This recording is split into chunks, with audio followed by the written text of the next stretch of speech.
There are two main techniques in depth freediving: free immersion and constant weight. Freedivers can do constant weight with a monofin, bifins or no fins. Free immersion in competition should also be done without fins. However, many freedivers still keep fins on for convenience during training. There are of course some differences in technique with and without fins, but since on the freediving courses freedivers keep their fins on, today we're going to discuss how to perform a free immersion discipline with the fins on using effective technique and posture. We also discuss common mistakes and how to avoid them. Most of these mistakes, one way or another, create extra drag. As you know, water is much denser than air, and any unnecessary drag created by a mistake in technique or posture will dramatically increase oxygen consumption during the dive. The first mistake in a free immersion technique is a head position. This mistake is the most common technical mistake for beginner freedivers. When beginner freedivers descend, they look down to see how far away the end of the line is, and when they ascend, they look up to see how close the surface is. These mistakes create tension in the neck and the shoulders area, and as a result increases oxygen consumption. Also, on the way down, it can make equalization harder. Sometimes in an attempt to solve this problem, a freediver presses his chin into the chest, which is also not a good idea since it creates unnecessary tension in the neck and shoulders. The second mistake is a leg position. There are two mistakes with the legs. One keeps the legs too wide and another keeps the legs straight. Both mistakes are caused by tensing the leg muscles and creating extra drag. To avoid misunderstanding, I want to elaborate on the knee issues. I'm not suggesting bending the knee on purpose, but if you relax the muscles, your joints will be slightly bent. The third mistake is ineffective pulling technique. A freediver grabs the rope on the level of his face or slightly above and finishes the pull face around the belly level. Ideally, a freediver needs to grab the rope as further as possible and release it after the hips line. To be able to do this movement, the freediver needs to work on the flexibility of his shoulders and lats. If you don't know how to improve your flexibility and mobility in this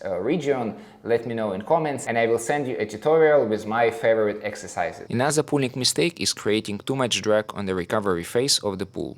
To avoid it, the freediver must keep the arm close to the body while still focusing on being relaxed. Mistake number 4 is too much rotation, usually on the way up. It's good to be relaxed and loose. Slight rotation would happen naturally in this case. However, too much rotation has a negative effect since it creates extra drag and slows your movement along the rope. Mistake number 5 is not using the buoyancy correctly. Let me remind you that on the way down, a freediver passes 3 states of buoyancy. At the beginning of the dive, the freediver has positive buoyancy and needs to apply a lot of energy to pass through it quickly. There is no gliding between pulls. After passing neutral buoyancy, the freediver can use gliding between his pulls and at some point start free falling. On the way up, the diver again needs to pull up quite aggressively at the beginning through the negative buoyancy, but the closer the freediver to his neutral buoyancy, the more gliding can be between pulls. And at the end of the dive, freediver can pull the rope the last time and then float up to the surface. The nose clip is a handy piece of equipment for free immersion discipline. Using the nose clip, a freediver doesn't need to interrupt his pulling technique for the equalization. However, if you're a beginner freediver and don't feel comfortable diving without the mask, it's not a big deal. You can use the mask and try to use a nose clip later. Mistake number 6 is forgetting that free immersion is much slower discipline compared to the constant weight, and it takes longer to reach the same depths. You need to keep it into consideration. Let's say you mainly do constant weight and reach 30 meters and decide to do the same depths in free immersion. But this time the dive time would be much longer and there is a chance that a freediver can come up more hypoxic than after the same depths but done in a constant weight. To avoid it, progress in each discipline separately. If you already reach 30 meters in constant weight but your free immersion depth is only 20 meters, first try to reach 22 meters in a free immersion. If this dive feels nice and easy, next time you can do free immersion to 24 meters, etc.